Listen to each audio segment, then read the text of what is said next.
William Morris Hunt, March 31, 1824, September 8, 1879, American painter, was born at Brattleboro, Vermont to Jane Maria Leavitt Hunt and Honorable Jonathan Hunt, who raised one of the preeminent families in American art. William Morris Hunt was the leading painter of mid-19th century Boston, Massachusetts. Hunt's father's family, the Hunt family of Vermont, were among Vermont's founders and largest landowners, his mother's a family of wealth and prominence in Connecticut. Hunt attended Harvard College but withdrew in his junior year. 3. Having been denied the opportunity to paint and draw by an overbearing father, Jane Leavitt Hunt resolved that her children would be given the chance to study the arts in the best academies, even if it meant moving to Europe to attend them. Following the untimely death of his congressman father from cholera, Hunt's mother Jane took him and his brothers to Switzerland, the south of France, and to Rome, where Hunt studied with Couture in Paris and then came under the influence of Jean-François Millet, from whom he learned the principles of the Barbizon school. The Hunt family remained in Europe for a dozen years. During part of that time William Morris Hunt and his brother Richard Morris Hunt shared an apartment at 1 Rue Jacob, close by the École des Beaux-Arts, where William studied painting under Thomas Couture. From the training and inspiration each of the brothers was to experience in the next several of years in France would come great strides for each in his work, writes historian David McCulloch. Mr. William Hunt is our most promising artist here, reported Thomas Appleton to his father. Afterwards, leaving Paris, he painted and established art schools at Newport, Rhode Island, where he had relatives, Brattleboro, Vermont, Fayette Island and the Azores, where he had family connections, and finally at Boston, where he painted, taught art and became a popular portrait painter. The companionship of Millet had a lasting influence on Hunt's character and style, and his work grew in strength, in beauty and in seriousness. He was among the biggest proponents of the Barbizon school in America, and he more than any other turned the rising generation of American painters towards Paris.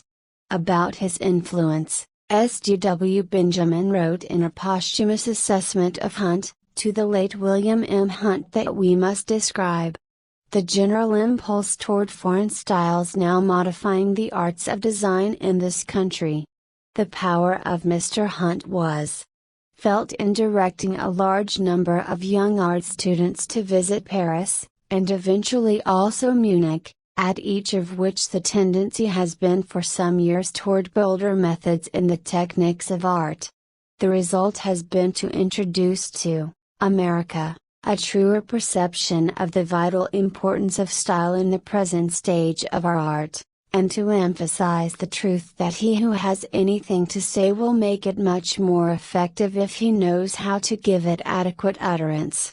On his return in 1855 he painted some of his most handsome canvases, all reminiscent of his life in France and of Millet's influence. Such are The Belated Kid, Girl at the Fountain, Hurdy-Gurdy Boy, and others, but the public called for portraits, and it became the fashion to sit for Hunt. Among his best paintings of this genre are those of William M. Evarts, Mrs. Charles Francis Adams, the Reverend James Freeman Clarke, Senator Charles Sumner, William H. Gardner, Chief Justice Shaw and Judge Horace Gray. Sadly, many of Hunt's paintings and sketches, together with 5 large Millets and other art treasures collected by him in Europe, were destroyed in the Great Boston Fire of 1872. Hunt owned many canvases by Millet, including Millet's The Sower, for which Millet somewhat unwillingly accepted a payment of $60 from Hunt. Among his later works American landscapes predominated. In the summer of 1878, the year before his death, Hunt painted a series of sweeping views of Niagara Falls. His later works also include The Bathers, twice painted, and the allegories for the Assembly Chamber of the state capitol at Albany, New York, now lost due to disintegration of the stone panels on which they were painted. Some scholars trace Hunt's deepening depression that led to his suicide to his despair over the loss of the Albany murals. His book, Talks About Art, London, 1878, was especially well received.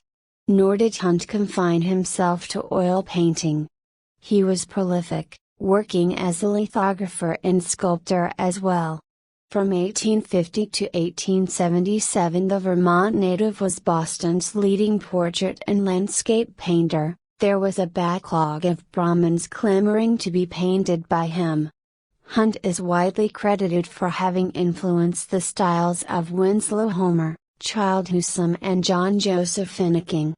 Hunt's signature lively brushwork, partly derived from study of contemporary European painting, marked a new phase in oil sketching that was carried on by Homer and others. Other friends and associates included artist Frank Hill Smith. The greatest of Boston painters, writes art historian G. W. Sheldon in his American Painters, and one of the few really great American painters, Mr. William Morris Hunt, was born in Brattleboro, Vermont. While a friend and student of Millet, Hunt is an entirely original artist, and every picture of his is a spontaneous and independent product. In a bit of art history revisionism, some scholars are now re-examining Hunt's powerful pull on other early New England artists, many better known.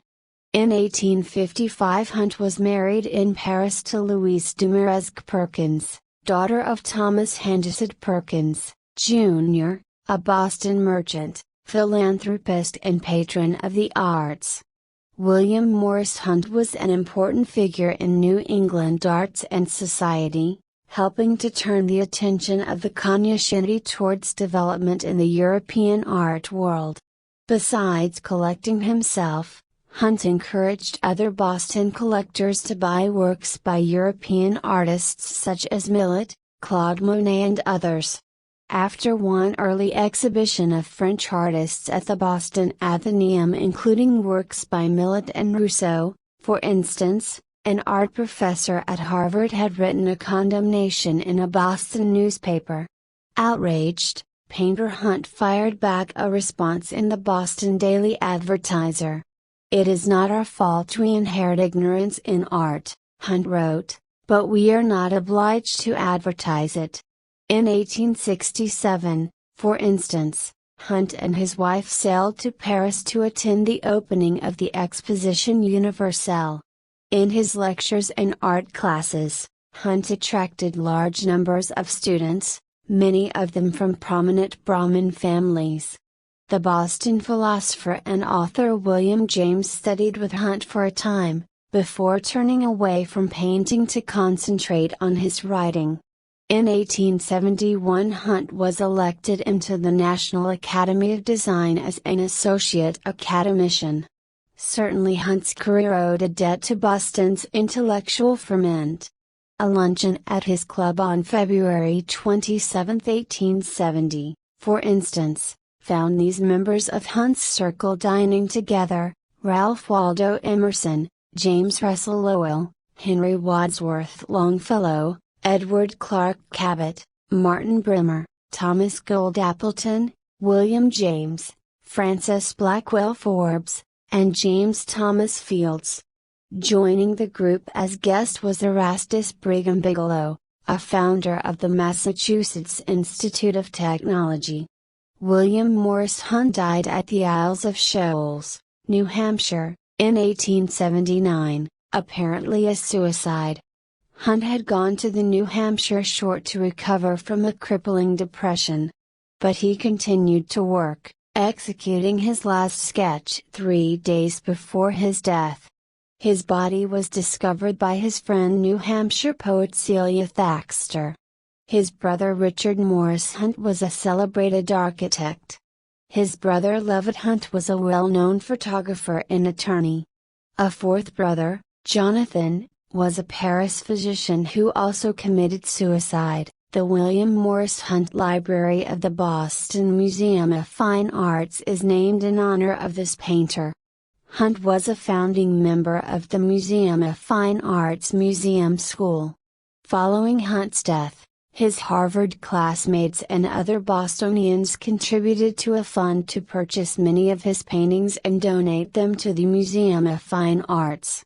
Aside from the Museum of Fine Arts, the Boston Athenaeum has a number of the artist's works in its collection, a gift of William Morris Hunt too. Also owning works by Hunt are New York City's Metropolitan Museum of Art, the Louvre Museum in Paris, the Musée d'Orsay in Paris, the Fine Arts Museums of San Francisco, the National Gallery of Art in Washington, D.C., the Addison Gallery of American Art at Hunt's alma mater Phillips Academy in Andover, Mass., the Bennington Museum, Vermont, the Bowdoin College Museum of Art, the Brooklyn Museum of Art, the Carnegie Museum of Art in Pittsburgh, the Currier Museum of Art in New Hampshire, the Harvard University Art Museums, Salem's Peabody Essex Museum, the Pennsylvania Academy of the Fine Arts and many others. In accordance with a long expressed desire, William Morris Hunt was buried beside other family members at Brattleboro, Vermont's Prospect Hill Cemetery. 2 decades after Hunt's death, his former pupil Helen Mary Knowlton published her biography of the Boston painter entitled The Art and Life of William Morris Hunt. William Morris Hunt and his wife, the former Louisa Dumerez Perkins, had 5 children. Morris sat for a full-length portrait by the artist Emanuel Lutz in Dusseldorf in 1864. Formerly part of the collection of Colonel Lovett Hunt at Elmsham in Vermont, the location of that portrait is now unknown.